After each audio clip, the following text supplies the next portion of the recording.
Hello friends, शुरू करते हैं बाप बेटे की रुलाने वाली कहानी।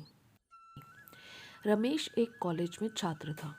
उसने एक डीलर के शोरूम में एक सुंदर स्पोर्ट्स कार देखी थी और वो लंबे समय से अपने लिए एक ऐसी ही कार चाहता था। रमेश जानता था कि उसके माता पिता इसे खरीदने के लिए सक्षम हैं। इसीलिए उसने उन्हें बताया कि उसे ये कार अपने ग्रेजुएशन कंप्लीट होने पर गिफ्ट के रूप में दे। देखते ही देखते वो दिन भी आ गया और पिता ने रमेश को अपने निजी कार्यालय में बुलाया। उन्होंने उससे कहा कि मुझे तुम्हारे जैसे अच्छे बेटे पर गर्व है। उन्होंने उसे बताया कि वह उससे कितना प्यार करते हैं और उसे एक प्यारा रैपर से लिपटा हुआ उपहार दिया।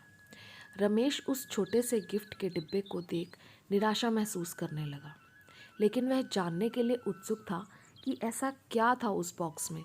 इसीलिए उसने बॉक्स तुरंत खोला और उसमें एक लाल कपड़े से लिपटी भगवत गीता देखी। आप इतने अमीर हैं पापा, और आप मुझे केवल एक गीता दे रहे हैं। काफ़ी गुस्से से अपने पिता पर वो चिल्लाया और अपनी नाराज़गी और गुस्से के वश में आकर न आव देखा न ताव तुरंत घर छोड़ दिया।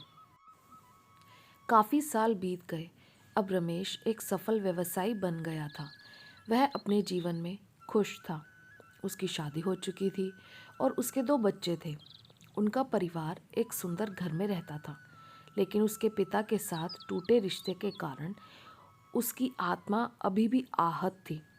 रमेश अपने पिता का घर छोड़ने के बाद कभी उनसे नहीं मिला था।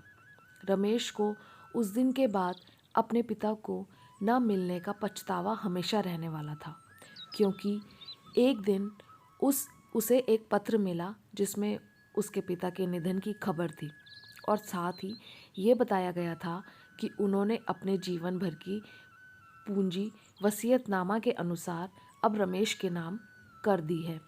अपने पिता की सारी संपत्ति विरासत में मिली।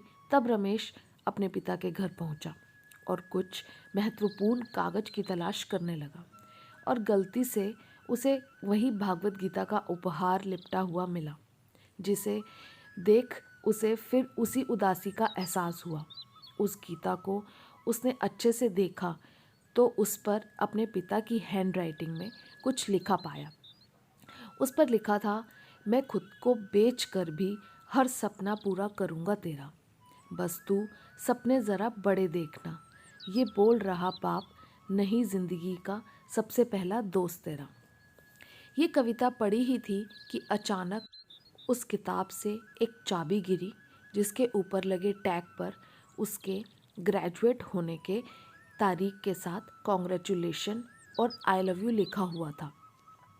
रमेश के सर के ऊपर से उसके पिता का साया तो पहले ही उठ चुका था, और आज उसकी ज़िंदगी की सबसे बड़ी गलती के बारे में जानकर उसके पैरों के नीचे से ज़मीन भी खिसक गई थी। इस दिन रमेश की आंखें और रूह दोनों पछतावे के आंसू रोई। राधे राधे दोस्तों, अगर मेरा चैनल अच्छा लगे आपको तो प्लीज़ लाइक शेयर और सब्सक्राइब कर दीजिएगा। Thank you very much. Take care, bye bye.